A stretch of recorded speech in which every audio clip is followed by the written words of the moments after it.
right, Street Stock fans, Ryan Aho here, bringing you the recap show and the BuyRaceShirts.com one-to-go show Street Stock Power Rankings, the first one here of the 2023 season. So let's get into it here. Little shout out though before we do, able to catch all the racing action. Of course, the official streaming platform of Wissota Auto Racing and of the one-to-go show, Dirt Race Central. So definitely check that out. If you don't have a subscription to that, folks, it's $19.99 a month. You got to have it, right? I mean, because we're racing, right? You're all racing, but you want to be able to jump on, see what everybody else is doing. Check them out. They do a hell of a good job. Big crew there too, by the way. They've really expanded. It's pretty fun to watch. So let's go back a couple weeks. Let's start with a little bit of results, right? We'll talk a little bit of racing. Then we're going to jump into the first edition of the Power Rankings for 2023. So a couple weeks back, I didn't do a show here a couple weeks ago, but there was some racing that happened, right? The I-94 EMR Speedway over at Fergus Falls, opening night. Ryan Satter parked in Victory Lane. Braden Brower listed as a scratch. I'm not sure what happened there. I don't know if he even made it there. Something happened. But here's the deal. Jeff Ekdahl was coming. Satter has been unbelievable at Fergus and at Viking, but he caught my attention. Ekdahl was quick at the end of last year. He looked like if there would have been 5 more laps, he might have been parking in Victory Lane. I think we're going to talk more about him just a little bit. Fiesta City Speedway over in Montevideo, Minnesota. The double O. Ross Bierkasset parking it in Victory Lane. Josh Long, a hell of a run, 17th to 2nd. That is hell of impressive. Ty Agen or Agent, I got to ask him too. 14th to 4th. Mike Jans looks like he might have, I don't know if he expired a motor. There was a fire under the hood. Something happened there. But Bierkasset got that car tipped over on the right side, parked it in Victory Lane, night number 1 at Montevideo. Let's jump down here to the Dakota Speedway in Mandan. Jeremy Castro made the trip over from Montana, come home with a podium, solid second place finish, but somebody over there said, this is my house. This is my house. That would be Hunter Damagala. The 97 ride absolutely was dominant over there in 2022. He's starting out exactly the same way in 2023. Sucks that they live in the middle of nowhere, right? So there's not a lot of Wissota stuff, but you need to check that out. Damagala, really good in Mandan, North Dakota. Speaking of Jeremy Castro, Sheridan Speedway, light car count, a little concerned about that. I'm not sure what the deal is, but Jeremy Castro and his right-hand man, they're Troy Seapack Jr., they went 1-2 a couple weeks back, and the Black Hill Speedway out in Rapid City, the 38 of Toby Price parking in Victory Lane. Troy Murner, guy that wins a lot of races out there at DNS, didn't do enough research there to figure out what happened. Willie Ferguson with a nice second place finish. Now let's jump over into this week. What happened this week? So, we had a few races. Let's head over to Minnesota. The Fiesta City Speedway, Montevideo, Minnesota. Good racing surface. I'm telling you what, they struggled the last couple of years, but they got a distinct racing line. That racetrack's pretty darn good over there. Braden Brower, second generation rock star from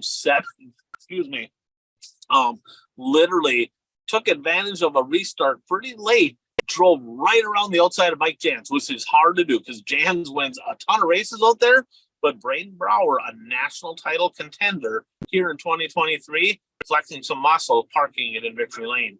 Granite City Motor Park over in Sauk Rapids, we talked about it on the other show, rough racetrack, but cut them some slack. They're working their asses off, right, to try to make that place better. Mother Nature did not cooperate.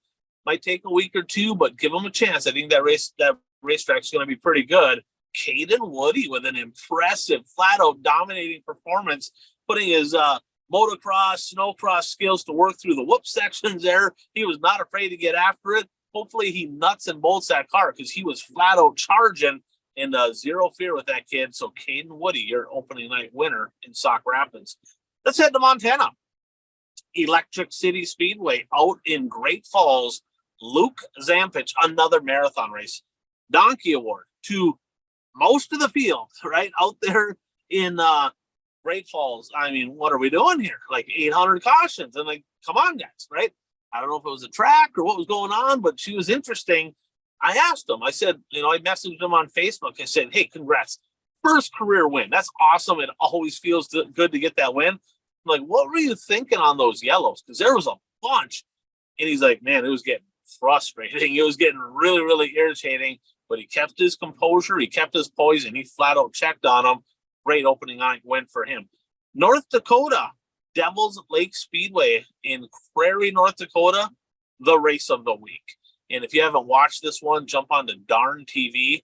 Unbelievable finish. So what happened? So Tucker Peterson, one of the top runners over there, early in the race, got into the back of a guy, turned him around, got sent tailback, goes to the back. Seth Klostrike running a great race, keeping his composure, poise, just literally just being consistent, rolling, right? They come up on lap traffic. 3 cars battling, right? There's 3 cars in the conversation for the win. And Tucker Peterson bangs the boards, getting into 3 diamonds. It comes right back underneath them. And they went side by side at the line. And I'm talking, it was inches. You could not tell at first glance watching on my phone who won that race. Klostrike got it done, but my goodness, what a race there by Tucker Peterson. His dad, phenomenal race car driver, still is, right? He's not a quitter like me, but Peterson is a kid that's going to win some races. Klostrike, a great win and great interview there in Victory Lane. Congratulations to him. Let's go over to Wisconsin. Let's go over to Jerry's World here, the Eagle Valley Speedway in Jim Falls. Colby Keel parked in Victory Lane. Incidentally, Colby Keel is doing double duty, has a super stock, so good luck to him there. This is another good race. Kyle Jeanette is one of the best drivers in Wisconsin in the street stocks. He went a lane up, literally took the lead from him, but he stayed up there. The bottom was a little bit better at the time. Keel got back on the bottom. Jeanette was never able to make another challenge for the lead. He was there, but just not quite enough around the outside. And a great opening night win over there for Colby Keel. Red Cedar Speedway in Menominee. I mentioned him over at Fergus, coming up just a little bit short. Jeff Ekdahl absolutely curb stomped him, right? He just absolutely crushed him at the 7th annual Randy Bush Icebreaker over at the Red Cedar Speedway. So congratulations, Jeff Ekdahl. He looks like he's going to be really strong in 2023. Rice Lake Speedway in Rice Lake. Heats got in, features did not. So the front row, Sam Fankhauser. This kid's going to make some stuff interesting. He was in the mods here the last couple of years, and he just decided he didn't want to spend that kind of money in the modified division, jumping into the street stocks. Guess what? He's a hell of a street stock driver. The kid's a good racer. And what's going to be super cool is sounds like he's going to hit some of them tour races as well. So Sam Fankhauser and Ty Agan on the front row. That's going to be a Donnybrook there once they get that race in. So let's jump into it. Your initial edition of the 2023 version of the One to Go Show by RaceShirts.com power rankings for the street stock division. So a little shout out to BuyRaceShirts.com. So 4 racers by racers. Incidentally, Jordan Tollickson, former street stock national champion. He knows a little bit about this class, right? But he knows a little bit about racing. Already a pair of wins in the late model. But let's talk about his business. He has Outlaw Graphics by RaceShirts.com. You need hats, you need shirts, you need hoodies, apparel, banners, you name it. Give them a look, right? They got a great staff, great pricing. You can get any quantities by RaceShirts.com. So let's jump into it. Number 10, Johnny Carter. 8 wins in 2022. I said, guy, what are we doing here? DNFing like, do you not want to finish races on the tour? Because he was super fast a couple of years ago. Fast, but if it weren't for bad luck, he would have had none over the last couple of years. He said, I think I was not quite as focused as I needed to be when I was racing. He said, this year I'm going to be. Johnny Carter starting out at number 10. At number 9, and I talked about him a little bit already, Jeff Ekdahl cracking the top 10. He only had 1 win last year. Already maxed that this year. 2 podiums. He got a 2nd at Fergus. Sneaky fast at the end of the year. He caught my eye there on the eye test. I'm like, boy, why does he only have 1 win? It just didn't make sense to me. I have a feeling he's going to have a whole lot more than 1 win here in 2023, dominating at Red Cedar. That's going to put him inside the top 10 at number 9. At number 8, 2nd generation driver from Iota, Minnesota, down in southern Minnesota. That's going to be the Colt 34, Colton Brower. 8 wins last year that he took away from his brother. And let's see, I mean, it's tough. I mean, when you got these two brothers, they did not race the same track this weekend, so there was no taking wins from each other. But Colton Brower took 8 from him last year. Will he take another step in 2023? Dad was a hell of a driver. His brother's a hell of a driver. This kid is, the eye test said he's right there with them. He's in at number 8. Number 7, Maria Bruxick. 9 wins, right? The most consistent driver by far in the Wissota Street Stock division. That's also her demise, right? Because you look back at the stats, and I would say she had probably the high point average at all of her tracks. I think she started in the 4th row more than any other driver in Wissota Street Stock racing last year, and always found her way to the podium. Maria Bruxick at number 7. At number 6, Hunter Damagala. 10 wins last year, flat out owns. They're going to start calling the Dakota Speedway out in Mandan there. They're going to start calling that Hunter Damagala Speedway when the street stocks come out. 10 of 18 he won there last year, and the location makes it a huge challenge, right? He's so far away from everything else that I would love to see him make his way over, and get more shows in, but logistically it just doesn't make sense. But when they get together and there's specials at the end of the year, he's going to make some noise. At number 5, Ryan Satter. 9 wins last year, 2 already this year, right? 1 win already this year. He won the Fergus opener. Kind of seems forward, right? I mean, he's a hell of a driver. He's got an IMCA car. I think he's got a super laying around. Not sure. But I don't know. I don't know if the hunger factor is there. He's kind of got a pretty neat throwback car there. Satter, if he puts his mind to it, I mean, he could be the guy that just flat out dominates Fergus and Viking for sure. We'll see if that hunger stays there like it was a couple years ago. Number 4, Jeremy Castro. He already has a pair of wins this year. 17 last year. I saw a little note there. Jeremy, 2 down, 28 to go. You want to hit 30. You got a little work to do. Season's young. You can get her done. Corey Craver is out of the mix. His kid is going to run the street stock. Craver's going to run a mod.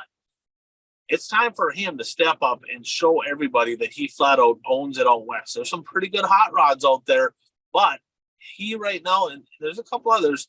Rob Petroff is another one. No luck for that kid. But the fact is, Castro, if there's ever a time to go for a natty, right now is it, because Craver was a big thorn in the side. Let's see if Castro can find some more wins here in 2023. Number 3, Tucker Peterson. This kid is fun to watch. I'm telling you, this kid is going to win a pile of races. 12 on the year last year. One of the fastest cars. I watch a lot of racing. He is literally one of the fastest street stocks in Wissota, especially on his home turf. I'd like to see him maybe bounce down to Lisbon now that they're running Thursdays. Head down to Cheyenne, right? Do your deal in Grand Forks on Friday. You can head either over to the Devil's Lake Speedway or Greenbush, whichever way you want to go there on Saturday. And then Sunday, the Buffalo River Speedway is going to have street stocks as well. If he hits more than 2 nights a week, he's going to be in the conversation at the end of the year. Tucker Peterson at number 3. At number 2, Braden Brower. This kid's a wheel man. Flat out stud behind the wheel. 16 wins last year. His little one called the Wissota 100, right? Was good. He was my pick last year to win an Addy. I think I jinxed him. Not really sure. Multiple special event wins. I mean, this kid flat out gets it done. His brother, little thorn in his side last year. We'll see what happens this year. He's going to flex his muscle. Brower's going to be in the conversation without question. But if I put him head to head, I got to take this next guy right now, Justin Vogel, the Wolverine. 20 wins last year. He had a lot of seconds behind Kyle Dykoff, who is not racing in the streeter. 2022 Steffes champion, 2nd in the national standings. Double-digit, multiple event wins. He won a lot of big ones. Probably he had a shot at the 100. That was kind of a bad deal when there was a parked car and they never threw a yellow both destroyed things. Lucky nobody got hurt, but just fun to watch him and Brower, both of them to put on a show at the 100. And they will each and every night. So right now, Justin Vogel, the #1 ranked driver in the Wissota Street Stock Division for the BuyRacers.com Power Rankings. There it is. Tell me what you think in the comments below here. And if you're watching on YouTube, hit that little subscribe button down there.